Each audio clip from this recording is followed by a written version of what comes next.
Hey guys, Rocky with Wild Edge Outdoors here. I wanted to talk to you guys about my experience with the Boone Dox landing gear attached to my 2020 Hobie Compass. And even more importantly, I'd like to get your guys' feedback on what you found with the landing gear too. I've had some real good experiences and some not so good experiences. I want to know if I'm doing something wrong, if this is just the way they are. Just to give you a little background, this is a 2020 Hobie Compass, and I installed this landing gear on it myself. It was not the easiest thing to do. I like to think of myself as being pretty mechanically inclined, but just because of the access, trying to get the plates underneath here.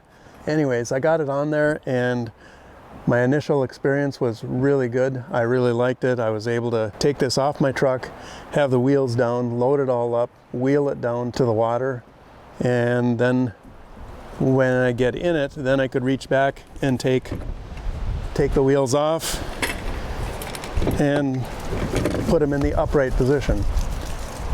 And it worked really well. And then I didn't use it much in 2020. 2021, this last year, all of a sudden I couldn't get these things to come out hardly at all. And I'll tell you about that. Did a little filming on that. I'm going to show you something that I'm having an issue with, and I don't know if anybody else is having that issue or if it's just me, but when I first got this and put it on, I was able to slide these in and out real easy. I could put it in the water, keep the wheels down, sit in it, and then just reach back and pull these things out. And now this one comes out decent, still a little sticky. One on the other side, the one on this side,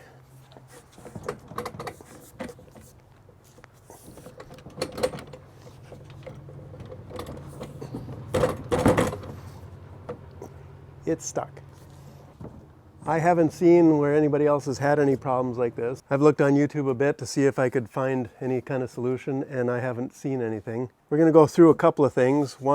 First thing I'm going to do, I'm just going to take rubbing alcohol and I'm going to clean this bar. If that doesn't do it, I'm going to scrub it down. I don't have a real steel wool, it's an SOS pad. It's got some soap in it, but we're going to try smoothing it down with that. I do have some wet dry sandpaper, 400 grit. So I think since I can get the other side out right now, I'm going to work on that a little bit and see what helps. So let's go give it a try. Obviously it's a little dirty, but I don't see those marks coming off. Yeah, it's quite dirty, but it does feel a little bit better, but you can see it just kind of jerks in and out. I'd like it to slide real easy. Let's try the SOS pad a little bit and see what happens. You can see after the SOS pad, it's getting smoother. I don't know, maybe the easiest thing is just some WD-40, but I want to try this stuff first because I don't like using that for everything. It comes off pretty quick, so I'm going to try using the SOS pad on the inside of this a little bit. We'll see if that helps. Everything I do just seems to make it a little bit better. See, even after the SOS pad and cleaning, I still got those marks on there. Let's try it after the sandpaper.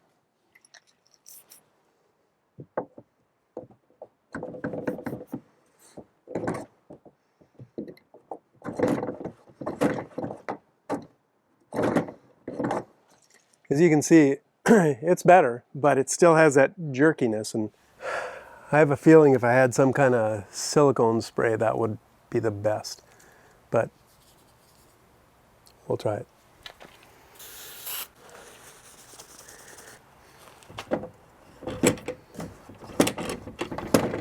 Yeah, that works the best, but how long will it last? All right, let's go see if we can get the other side out. Okay, it's better than it was when I started, but it's not good enough. I'm gonna I'm gonna actually see if I can contact Boone Dox and see if they can give me any tips. And after I ended up doing everything I could, I ended up calling customer service at Boone Dox, and I have to admit their customer service was great.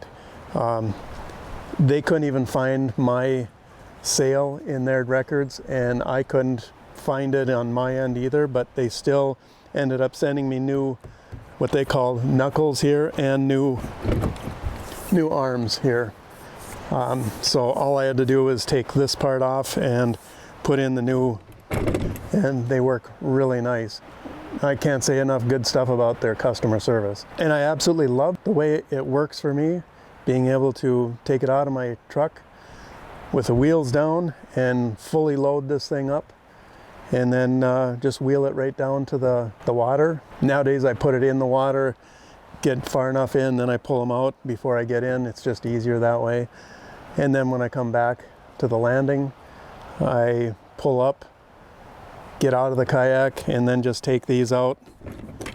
You know, they're in the upright position. When I come back, I put them in the down position like that, and then just wheel it up to the truck, and it works just great. The only problem is on this side, I have developed a crack right at the edge of where that backing plate is down below. Now, part of that I think might be my fault, because I'll come home and let it sit right on these wheels, fully loaded, and just let it sit while I'm doing other stuff. And I think with the warm weather and the sun hitting it, it kind of allowed the plastic to deform.